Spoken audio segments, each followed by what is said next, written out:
Krishna everyone, welcome to my channel Marvelous Moksha.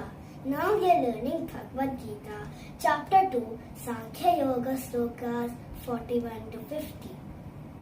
Vyavasayatmika buddhihi ekeha kuru nandana bahushakahyanantascha buddhayo vyavasayinam yamimam pushpitam vacham प्रवदन्त्यविपश्चितः वेदवादरताः पार्थ नान्यदस्तीति वादिनः कामात्मानः स्वर्गपराः जन्मकर्मफलप्रदां क्रियाविशेषबहुलां भोगैश्वर्यगतिं प्रति भोगैश्वर्यप्रसक्तानां तयापहृतचेतसां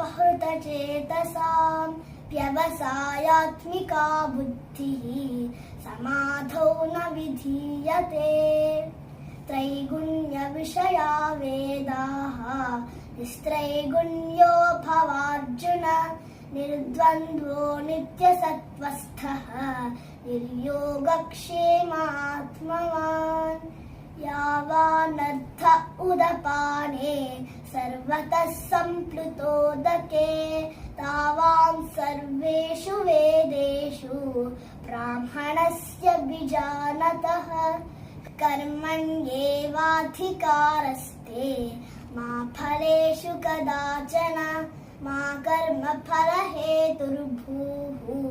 मा ते सङ्गोऽस्त्वकर्मणि योगस्थः कुरु कर्माणि सङ्गं त्यक्त्वा धनञ्जय सिद्ध्यसिद्ध्यो समो भूत्वा समत्वं योग उच्यते दूरेण ह्यवरं कर्म बुद्धियोगात् धनञ्जय बुद्धौ शरणमन्विच्छ कृपणाः फलहेतवः बुद्धियुक्तो जहातीह उभे सुकृतदुष्कृते तस्माद्योगाय युज्यस्व योगः कर्मसु कौशलम्.